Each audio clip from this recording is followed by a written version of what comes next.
Allez, Daf Yud Het.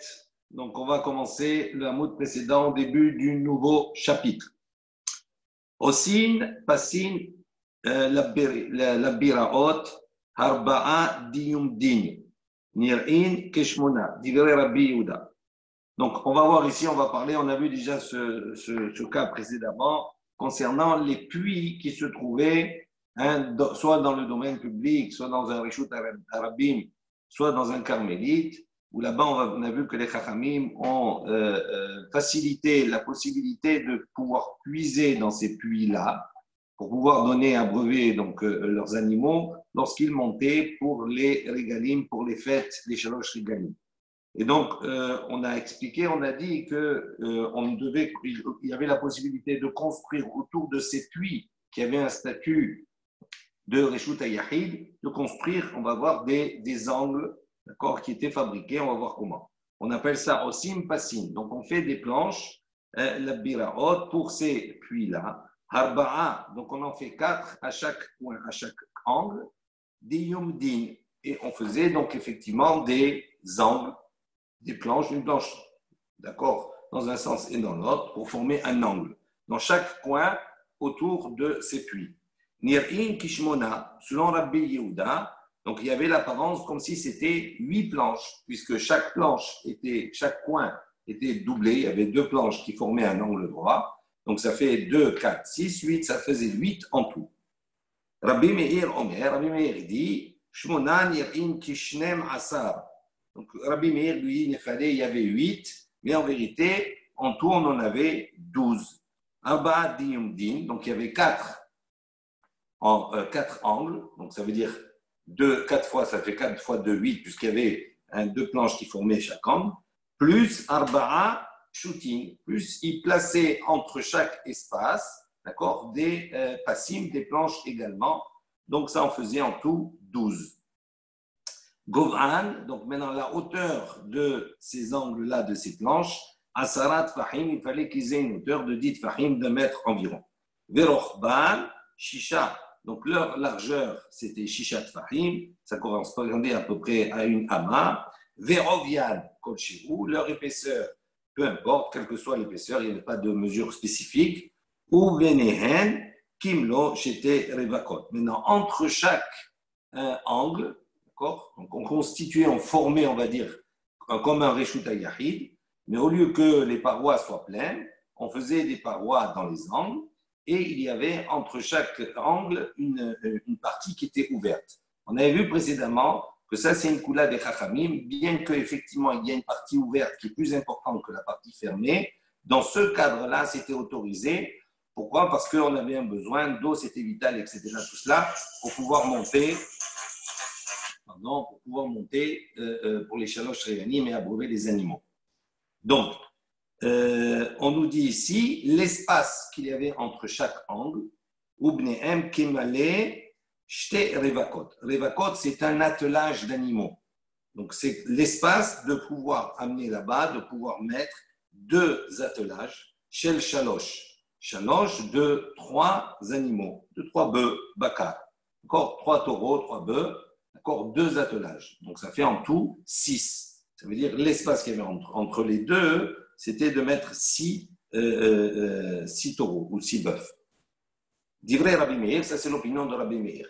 Rabbi Yehuda Omer, Shel Arba, donc Rabbi Yehuda il dit, non, c'est 2 attelages de 4. Donc ça veut dire qu'en tout, ça faisait 8 taureaux. Donc la différence, on avait vu précédemment, rappelez-vous, que selon Rabbi Meir, l'espace qui est autorisé, qui va correspondre à ces 6 taureaux-là, c'est 10 amot, et selon Rabbi Yehuda, c'est 13 amot, un tiers. Rappelez-vous. Et donc, ça correspond effectivement à ces 8 animaux. On prend le compte après dans la Gemara. Ensuite, on nous dit que shurot, il faut que ces attelages, ces animaux soient attachés. Velo mutarot, il ne faut pas qu'ils soient détachés. Achat nichneset et achat yotzet. Et également, comment on les plaçait, ces attelages? On plaçait un attelage de 3 ou de 4, selon les opinions, dans un sens, c'est-à-dire quand ils rentrent avec la tête vers l'intérieur, et l'autre attelage, on les plaçait avec la tête à l'extérieur, entrée et sortie. Donc, quand on les mettait à côté, ça faisait 6. Il y en avait 3 qui avaient la tête vers l'intérieur et 3 qui avaient la tête vers l'extérieur.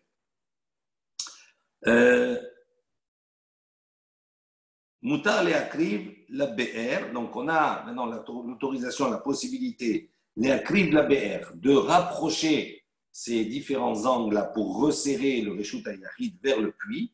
Ou bilvat chetee para rocha verubba bifnim beshota.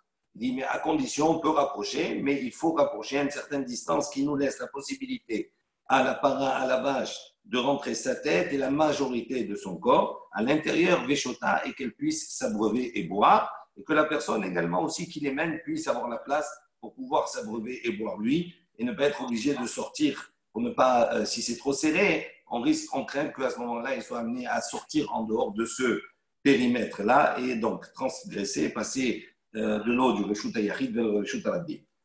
Moutar les archiques. La Mishnah nous dit il est permis également d'éloigner ces angles-là pour agrandir la surface. Kol she'u. On peut agrandir quelle que soit la distance, mais à condition, ubilvat shi'erbe befassin. Mais il faut qu'il multiplie les passines, c'est-à-dire les planches.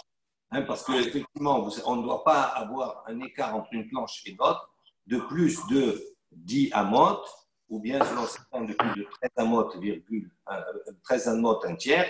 Donc, si véritablement on écarte, donc automatiquement cet écart va s'allonger. Et donc, il devra placer entre chacun des passines plusieurs planches pour réduire et pour ne pas qu'il y ait cet écartement qui se passe. Rabbi Yehuda Omer, Rabbi Yehuda dit Ad bet satayim. Rabbi Yehuda, il considère qu'on ne peut agrandir cet espace que uniquement jusqu'à bet satayim, c'est-à-dire 50 sur 100 amot. Donc, ça fait 5000 amot carrés, parce qu'on va voir qu'on avait vu précédemment également que tout Reshut HaYachid, entre guillemets, s'il est conçu pour être utilisé à l'intérieur, comme une maison, etc., tout cela, à ce moment-là, nos limites. Mais si maintenant il est conçu simplement pour surveiller, comme on a dit, quelqu'un qui fait une cabane, il n'a pas besoin de la cabane, mais il est là simplement pour surveiller un champ ou être au guet de quelque chose, à ce moment-là, là-bas, on va réduire effectivement à Bet Satayim la possibilité d'agrandir. On va revenir sur cela.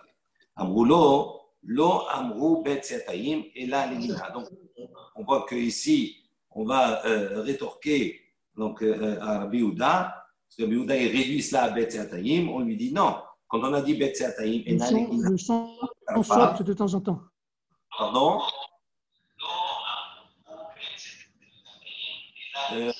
Il faut que vous éteigniez vos micros. Il faut éteindre ton micro.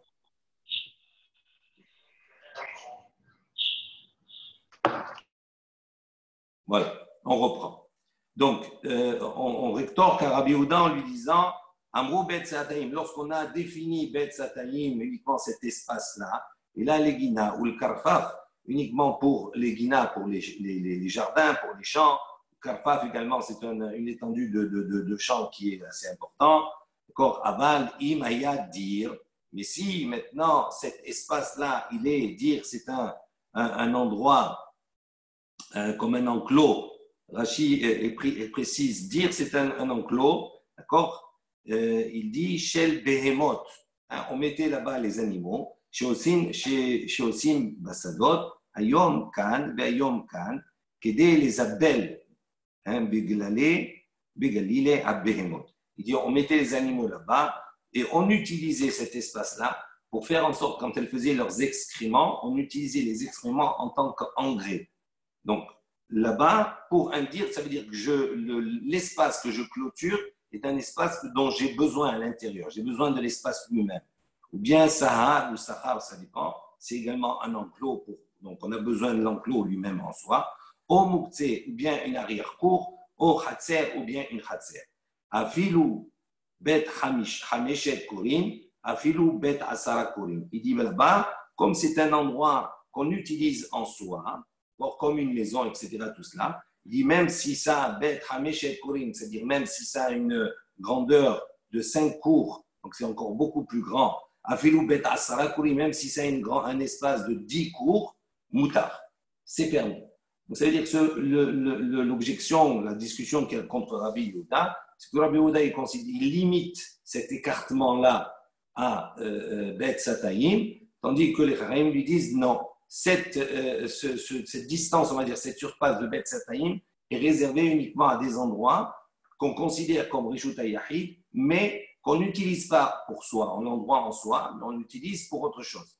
Tandis que si on utilise l'endroit comme une demeure ou comme un enclos, ou comme ici c'est le cas parce qu'on a besoin maintenant de l'endroit pour pouvoir puiser de l'eau et donner à boire à ses animaux, à ce moment-là, c'est nos limites, il n'y a pas de distance. Il n'y a pas Bet Sataïm ne s'applique pas.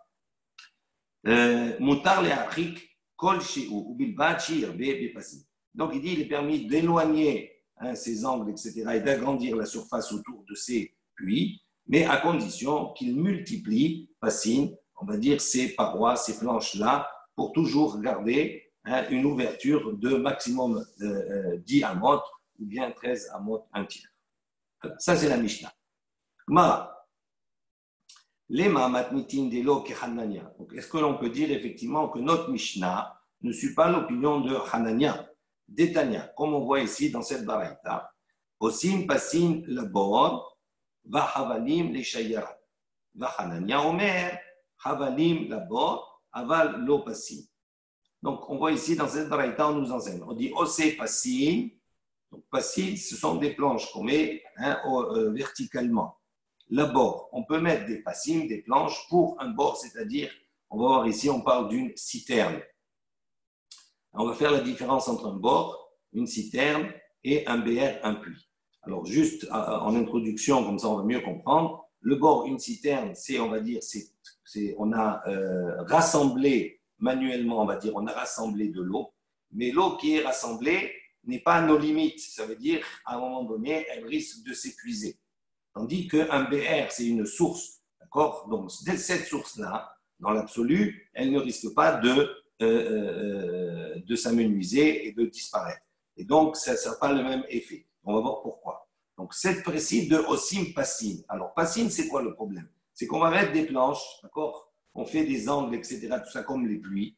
Mais la coula des chachamim, c'est de dire bien qu'on ait un espace ouvert plus grand qu'un espace fermé. Dans ce cas-là, c'est autorisé.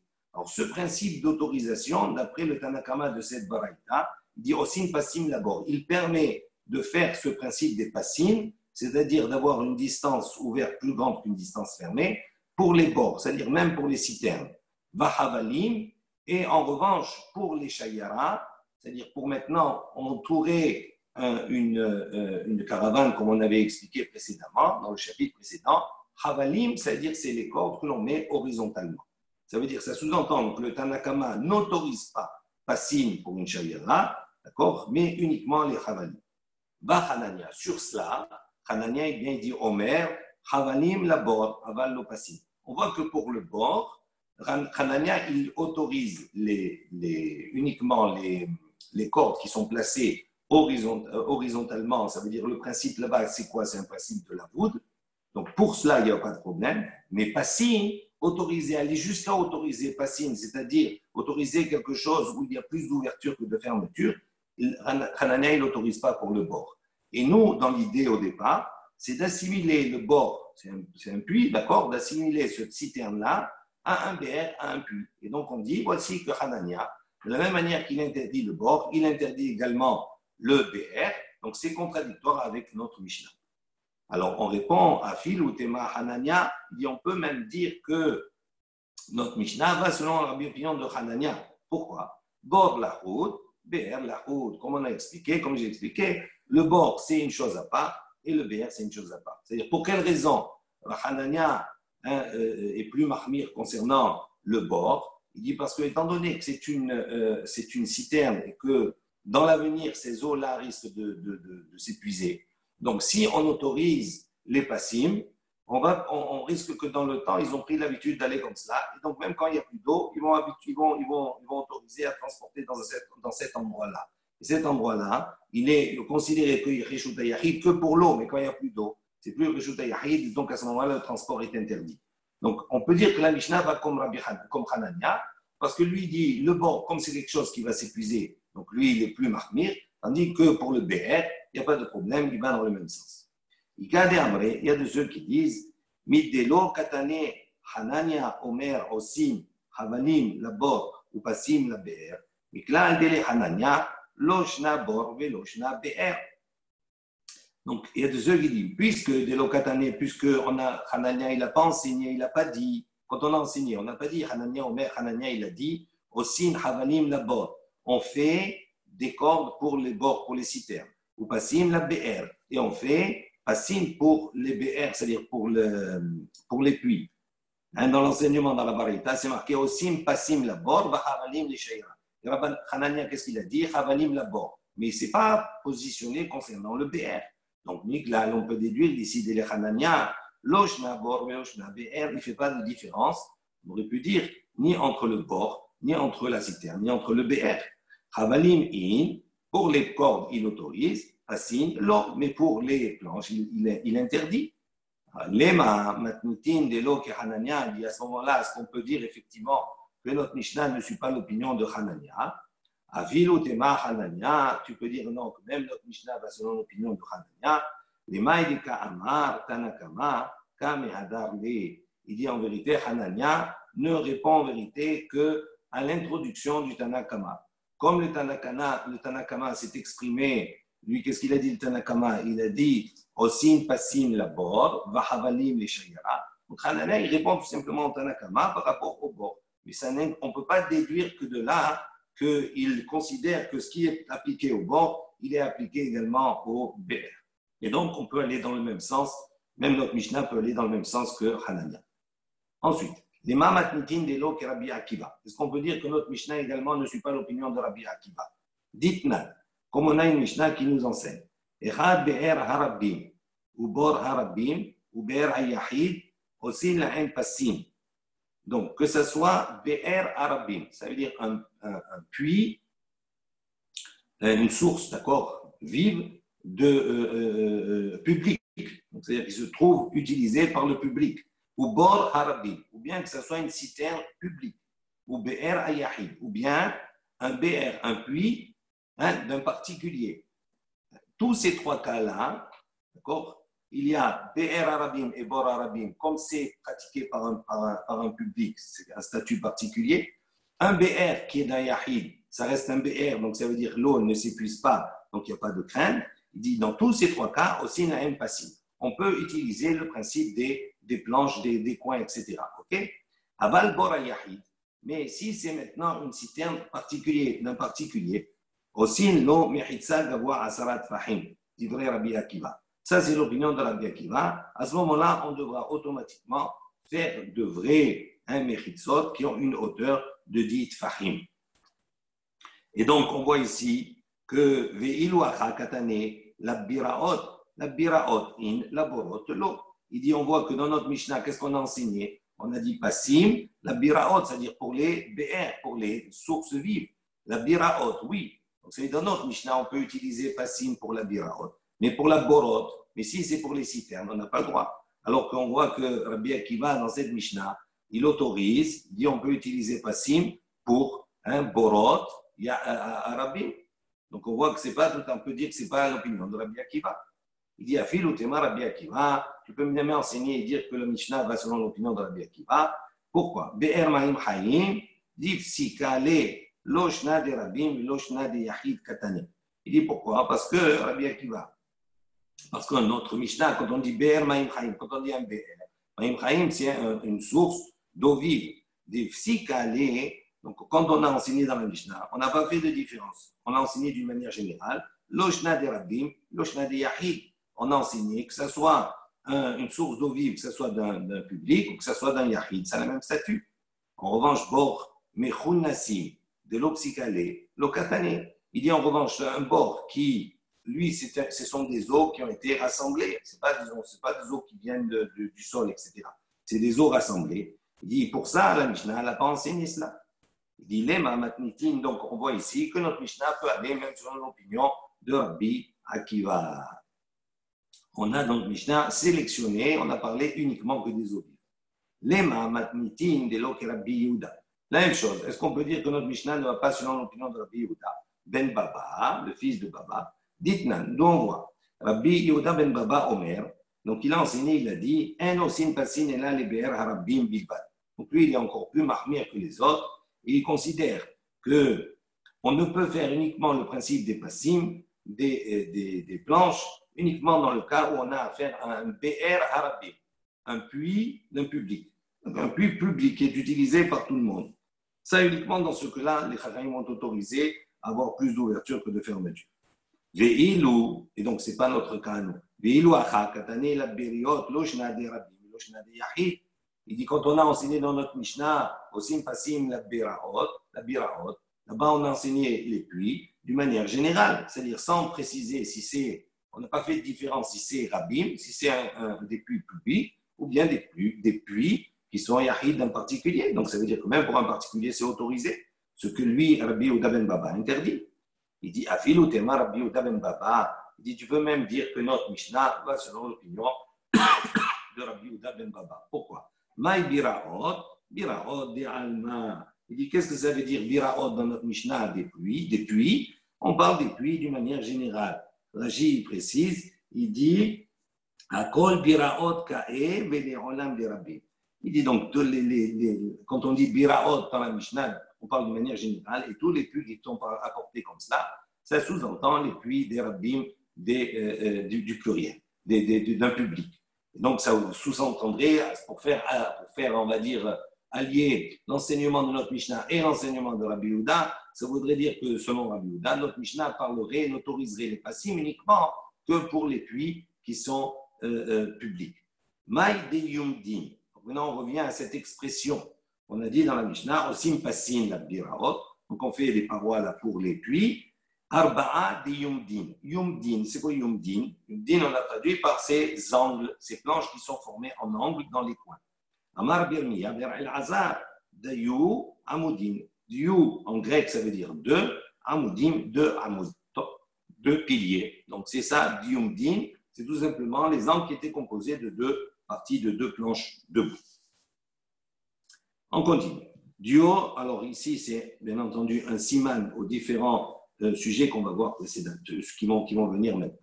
Tanan, on a enseigné à Tam là-bas, Rabbi Yehuda Omer, Kol Hashitin. Rabbi Yehuda, il a dit, Kol Hashitin. Alors, Shitin, Rashi précise, Mine Te'enim Ra'ot.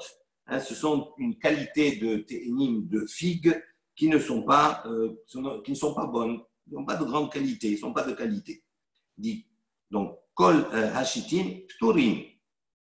Ils sont distancés. Ça veut dire que quand on a déjà vu ce principe dans la notion de démail. Démail, c'est quoi? C'est que quand on va acquérir des légumes, etc., tout cela, des fruits d'un maharès, de quelqu'un qui est ignorant, on a toujours le soupçon, est-ce que les trumot ou maasirot ont été prélevés? Alors, si maintenant, donc qu'est-ce que Rabbi Yehuda nous enseigne? Il dit, kolachitin. Si maintenant on va acquérir des téhénim qui ne sont pas bonnes, à ce moment-là, pturim, on n'a pas besoin, d'accord, on peut les consommer, on n'a pas de doute que peut-être c'est considéré comme des mailles.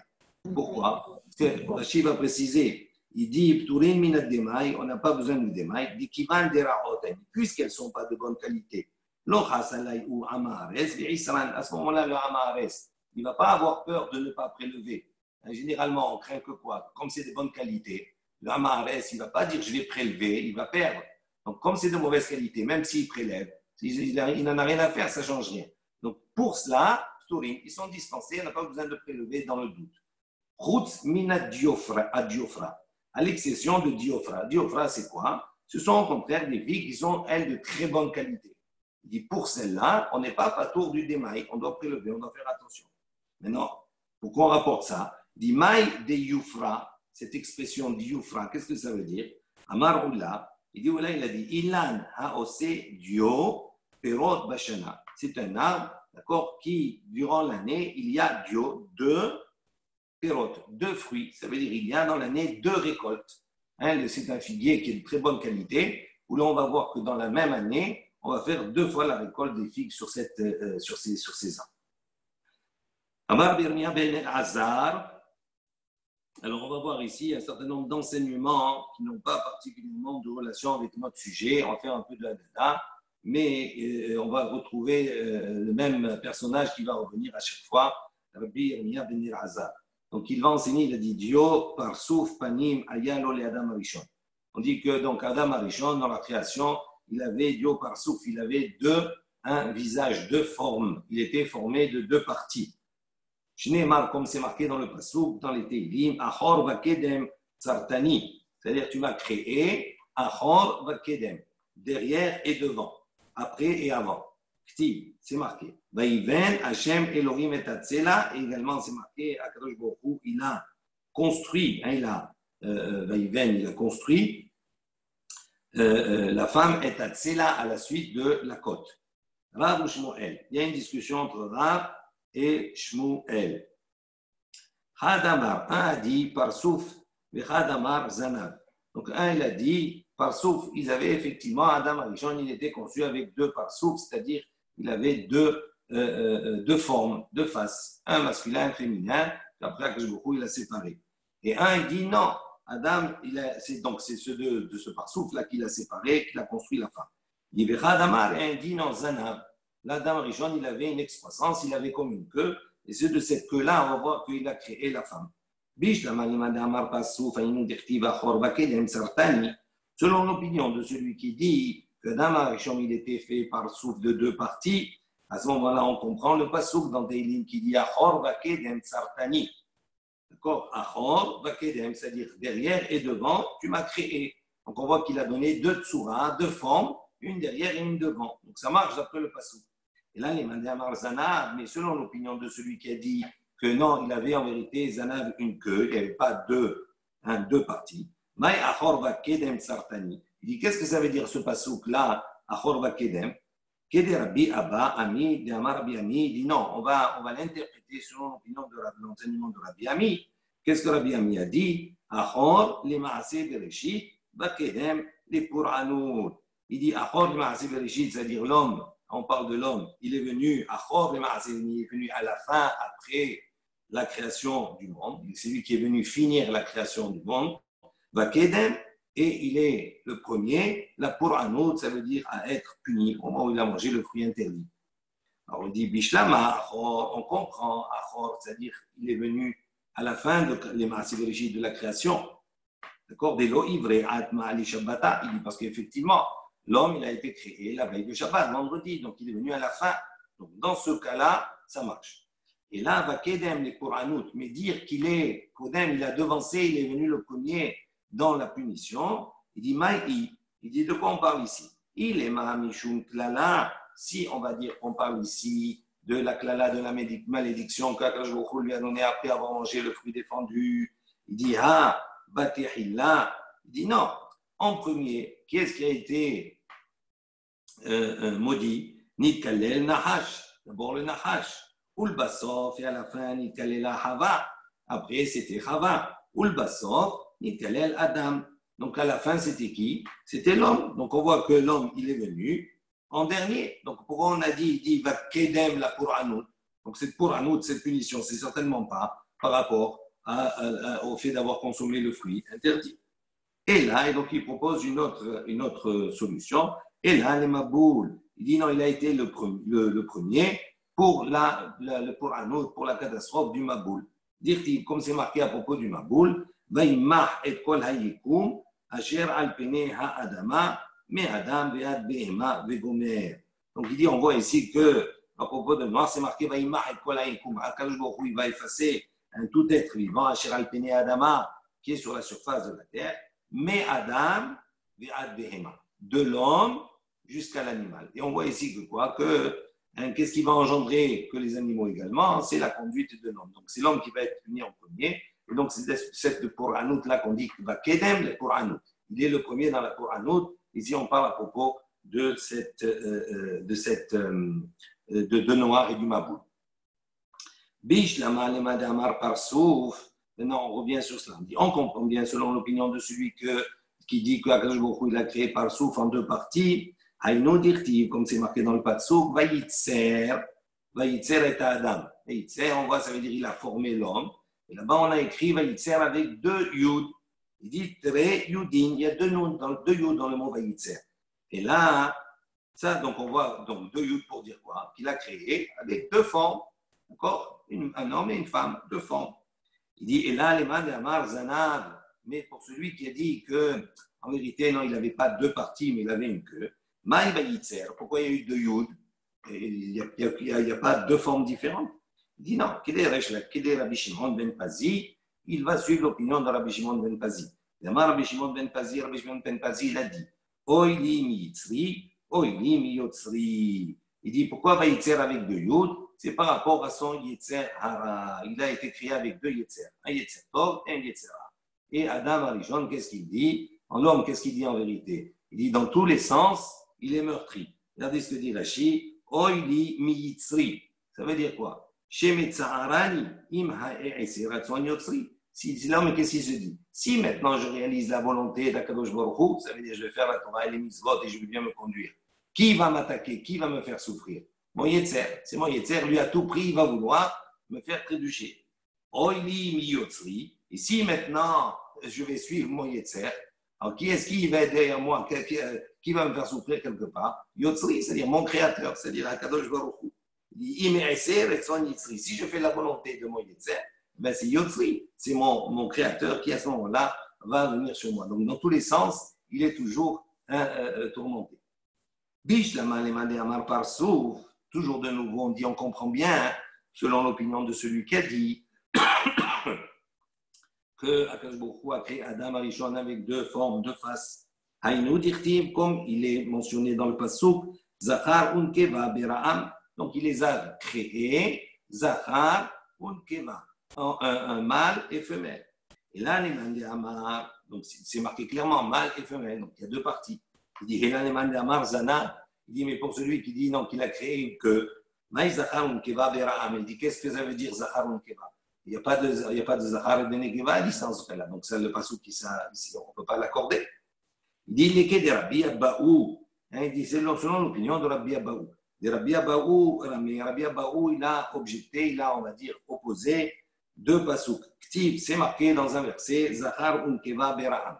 Donc, il a créé Zachar unkeva, mâle et femelle. Urtiv est toujours donc dans le pasuk. Après, c'est marqué, Ki betzelem Elohim bara oto. Car, donc, à l'image d'Akadosh Baruch Hu, bara oto, il l'a créé à lui. Une fois, il a marqué Beraham, il a marqué oto. Ça veut dire quoi? Comment on arrive à faire correspondre ces deux psukim-là? Il dit, Batechilla, aleta bemachashava liberaot shneim. Ça veut dire quoi? Au début, Akadosh Baruch Hu, il avait l'intention, il a pensé de créer deux séparés, ul basov, mais à la fin, l'onibra et la ehad, il n'a créé qu'un seul. Au début, il avait l'intention de créer un homme et une femme. Après, il n'a créé qu'un seul être. Mais ça ne veut pas dire pour cela qu'il a créé deux parsouf. Il a créé un être qui avait une queue, avec de cette queue, il a créé la femme. Et donc, ça n'a pas de contradiction. Bish la malemandama parsouf, donc toujours dans la même énergie, on va dire dans le même système. On comprend celui qui dit parsouf, aïno dirti, parce que le parsouf qui a marqué, va isgor basar tartena. Donc, après avoir fait la séparation, l'opération, va isgor, il va combler, il va réparer ce qu'il a coupé. Donc, il va mettre de la chair à la place pour faire de la chirurgie esthétique à l'homme. Et là, les mains d'Amar, donc on comprend de toute façon qu'il a coupé, effectivement, donc il y avait deux parties, qu'il a séparé deux parties. Il dit, là, les mains d'Amar, Zanal, mais seulement, selon l'opinion de celui qui dit une queue, il dit, Maï Vaisgor Basar Tartena, que ça veut dire, il a mis de la chair à sa place. Amar Abzabi, Vitemar Bremia. Donc, Rav Zavid a dit, il y a de ceux qui disent que c'est Rabbi Yirmiyah, il y a de ceux qui disent que c'est Rav Nachman bar Yitzchak. Il dit non, mais on peut comprendre aussi ce passage-là, tout simplement en disant que ce passage, il est nécessaire uniquement pour combler la partie où il a coupé. Quand il a pris la queue, il a coupé, donc c'est là où il a coupé, il a recousu là-bas. Bish la manemane amarzanav, maintenant on fait le travail inverse. On comprend celui qui dit qu'en vérité, il avait une queue. Aïnou dirtiv, comme c'est marqué dans le passage, vaïven. Donc c'est marqué vaïven, ça veut dire qu'après, comment il a créé la femme? Vaïven, on a dit là-bas, il a utilisé le mot binyan. Binyan, ça veut dire construire, il a construit. Il dit donc si c'est une queue, effectivement, il a construit autour de cette queue, il a fait une véritable construction pour créer une femme. Tandis que si on dit que l'homme, il a été créé déjà avec deux formes, c'est-à-dire un côté mâle et un côté femelle, donc il a fait que séparer, donc il n'y a pas de construction qui a été faite. Il a simplement séparé deux êtres qui étaient déjà existants. Il dit, là, les madame, par souf, maïvaïven, ce que la Gemara pose comme question.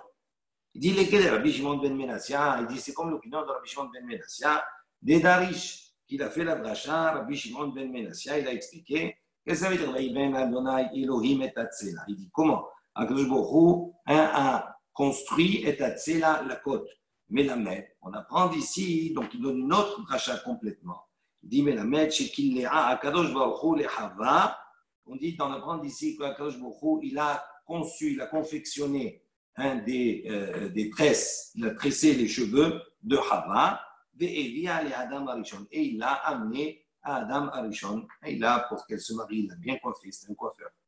Il dit, chez Ken, pourquoi d'où on sait qu'il a tressé des cheveux à Hava pour l'amener à Adam Arishon? On l'apprend du mot Vaïven, il a construit, qu'est-ce que c'est Vaïven? Il dit, voilà, Birkei Hayam, dans les contrées au-delà des mers, etc., dans les îles, Korin, l'Ekiriata, on appelle quand on tresse, on l'appelle comment? Binyata. On voit qu'on utilise le mot binyan pour exprimer le fait de tresser des cheveux. Davar Acher, il y a une autre explication. Vaïben Adonai Elohim, donc Akadosh Baruch Hu a créé, il a construit. Qu'est-ce que ça veut dire? Comment on peut comprendre cela? Amar Rav Hizda Amrela Ave Matnita. Donc Rav Hizda dit, il y a de ceux qui disent on a ça dans une Matnita, une Baraita, Tana, on a enseigné, Melamed Shebena'a Akadosh Baruch Hu Lechava, Kebinyan Otsar.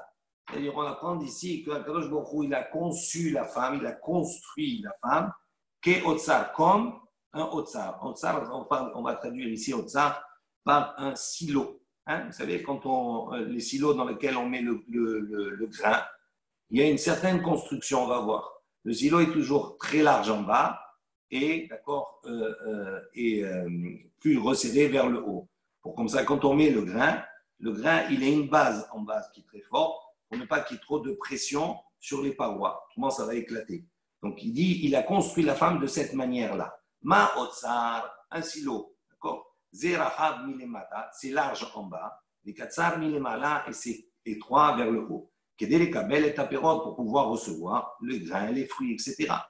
Afa isha, de la même manière, la femme. Rechabab milemata, elle est large vers le bas, encore au niveau de ses hanches, etc. Uksara milemala, elle est plus étroite vers le haut, comme une pyramide.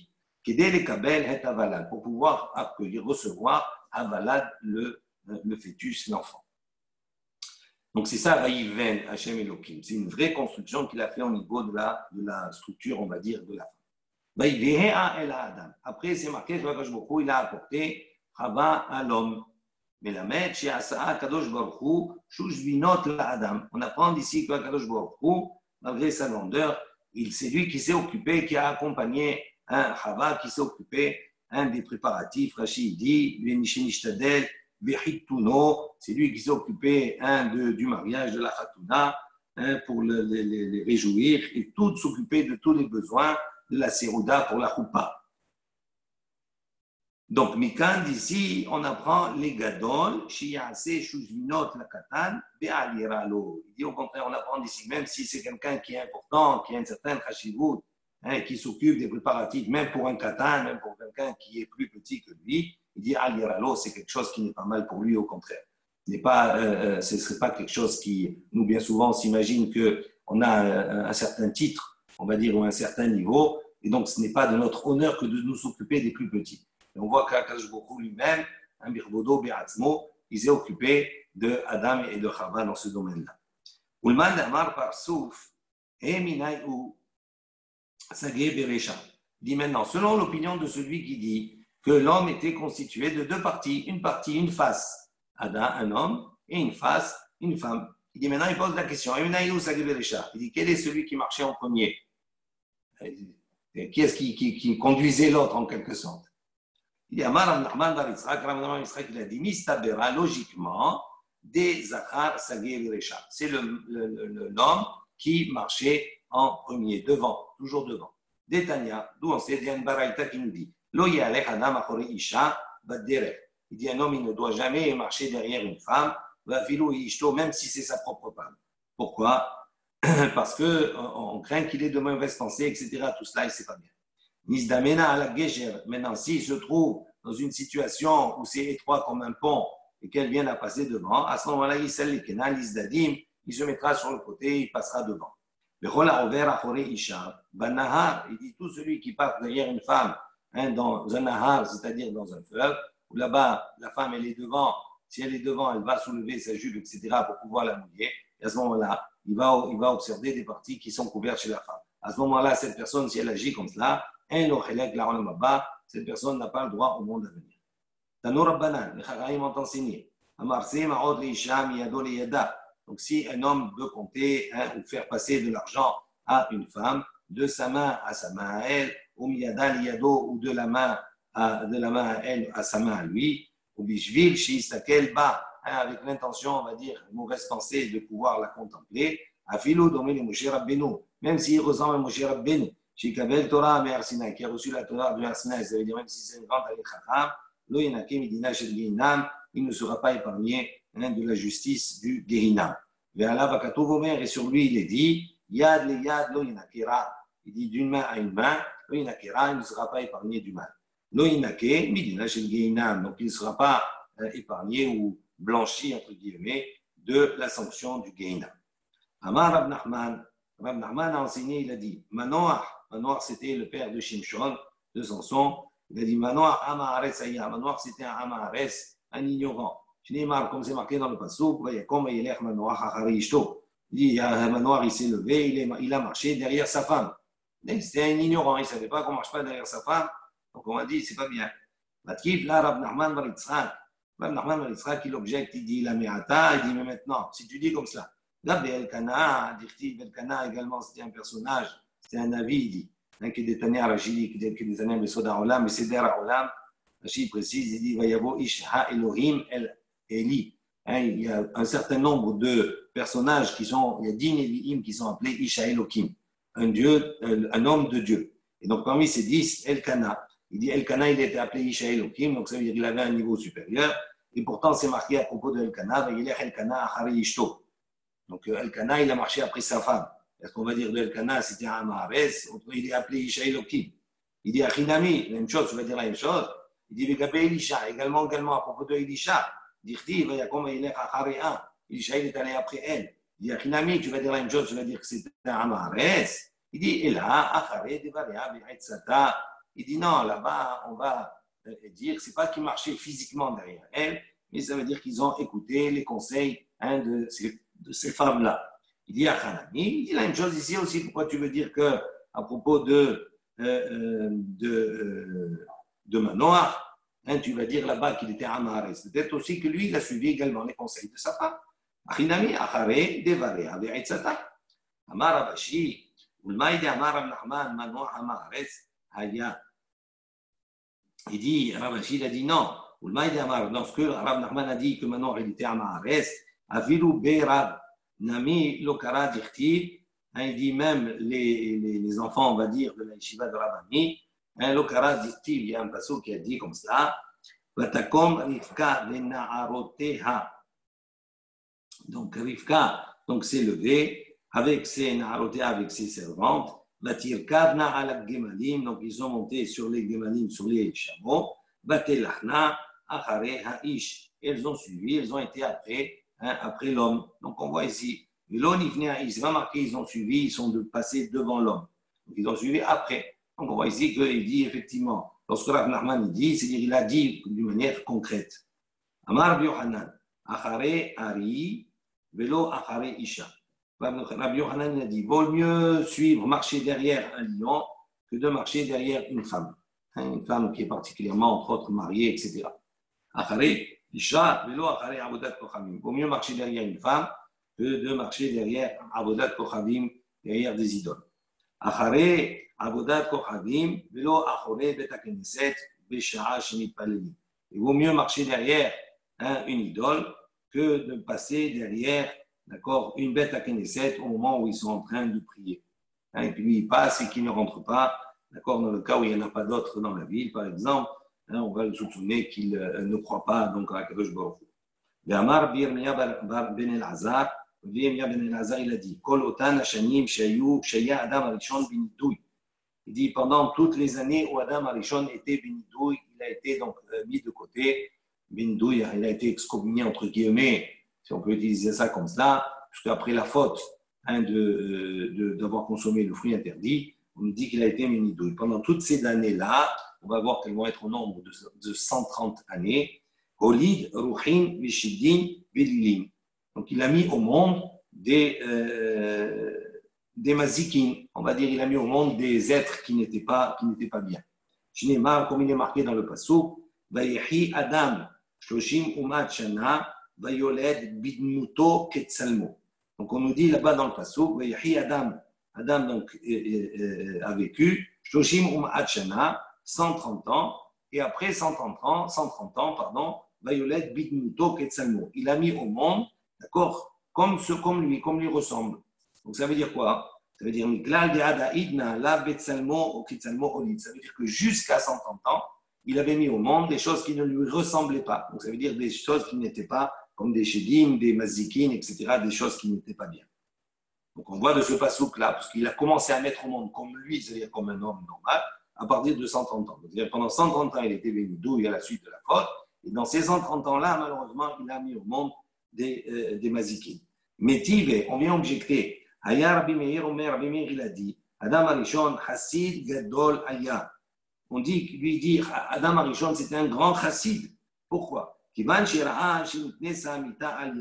dit, à partir du moment où il a vu qu'à cause de son action, il a engendré que le monde, d'accord, soit chargé par la mort. Malheureusement, Miknessa, ça veut dire qu'il y a eu un knas, il y a eu une amende, entre guillemets, qui a été apportée au monde, c'est-à-dire la mort. Yajav Beta'anit Mi'a ou Shloshim Shana. À ce moment-là, il a jeûné pendant 130 ans.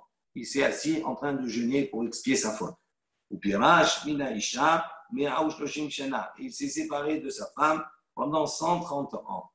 Donc on voit que s'il s'est séparé de sa femme pendant 130 ans, il n'a pas pu mettre au monde. Donc comment on a dit qu'il a mis au monde les mazikines, etc., tout cela? Il dit non, Ve'ela, Zerze Te'enim al-Besao.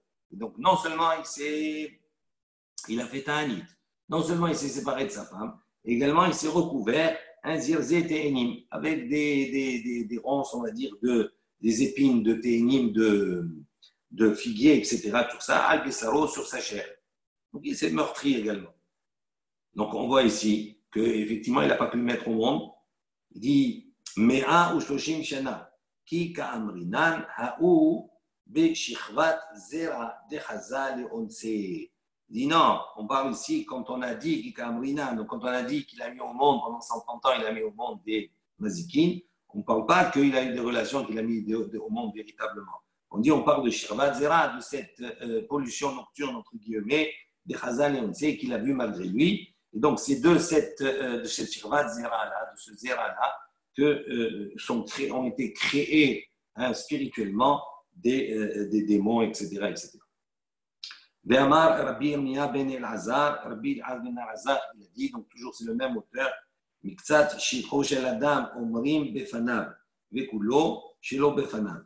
Il dit dire quelques compliments, on va dire, des shvachim, d'accord, devant une personne, on peut, mais partiellement. Mais kulo, si on doit dire tous les compliments d'une personne, toutes les qualités d'une personne, on peut le dire avant shelo befanav, mais quand il n'est pas devant nous, pas en sa présence. Miktsat shivro befanav dirti, donc dire une partie partiellement, de faire des louanges, on va dire, ou des compliments à une personne face à lui, dire-t-il, comme c'est marqué, Ki otecha ra'iti tzaddik lefanai bator azé. Il dit quand Akadosh Baruch Hu, il parle à Noach, et il lui dit Ki otecha 43 ra'iti, j'ai vu tzaddik, j'ai vu un homme qui est juste, lefanai devant moi, bator azé dans cette génération. Donc il lui a dit un sheva, il a complimenté, mais partiellement. Il a dit tzaddik. En revanche, kulo shelo befanav, mais quand il n'était pas devant lui, Akadosh Baruch Hu, il a dit tout devant, tout. Dire-t-il comme c'est marqué, Noach, Ish, Tzadik, Tamim, Haya, Bedorotav. Donc il a dit, c'est un homme, Tzadik, Tamim, dans sa génération. Donc il a complété quand il n'était pas devant lui. Et Amar Rabbi Yirmiyah ben El-Azar, Maï dirti. Donc Rabbi Yirmiyah ben El-Azar, il a dit, que veut dire le pasuk, Vine, Ale, Zaïd, Tarab, Befia. Donc à propos de cette colombe-là, on a dit, elle avait, quand il a envoyé, après le Maboul, il dit, Ale, Zaïd. Elle avait Tarab Befia, elle avait dans sa bouche, d'accord, elle avait arraché Alezaït, une branche d'olivier. Amra Yona Lifne Akadosh Baruch Hu.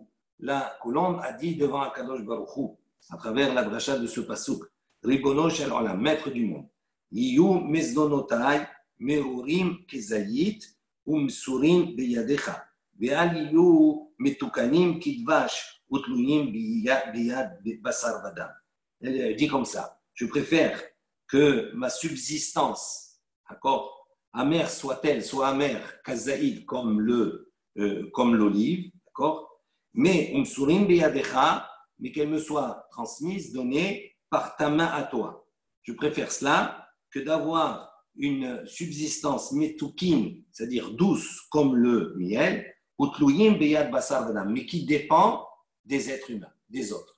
Je préfère que toi tu me donnes directement de ta main, même si c'est une subsistance qui est amère, que d'avoir les meilleures choses, les plus douces, mais qui me soient données par l'homme. Je préfère.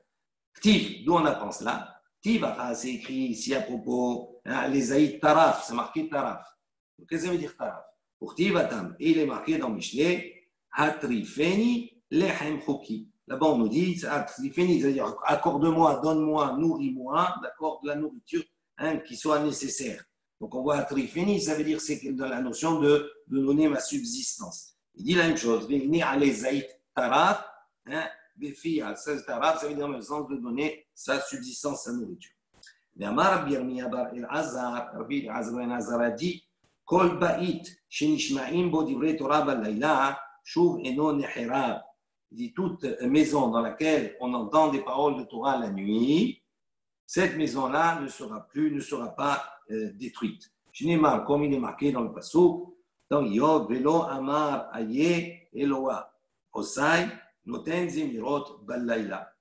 Donc il dit comme ça, il dit Velo Amar Aye.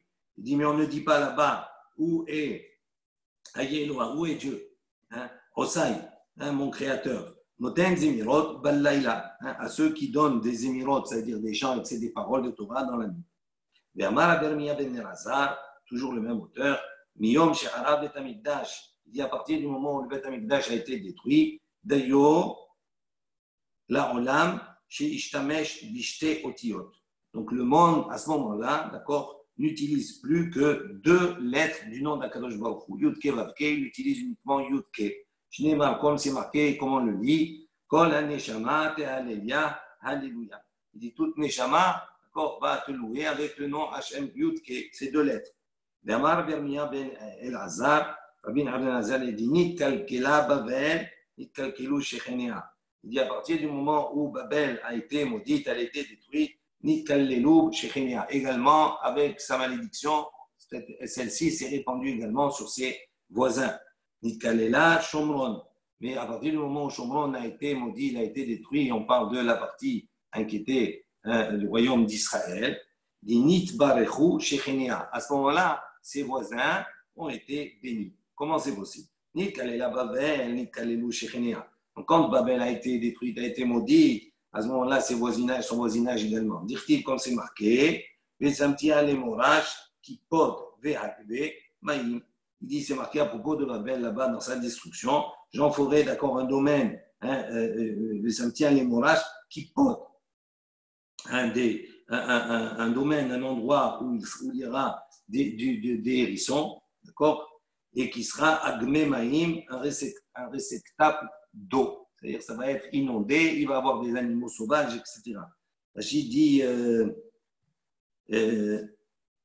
juste une chose, voilà, Nitkalela, voilà, les morages qui podent, Vesham, Olchot, Achayot, Raot. Il dit là-bas, à ce moment-là, dans leur destruction, qui va errer dans cette terre? Uniquement Chayot, Raot, des animaux sauvages, etc. Ou Mezikot, et donc ces animaux sauvages, ils vont apporter des dommages, mais comme Asmuchot, là. Il dit tous les endroits qui sont autour vont être endommagés également par cela.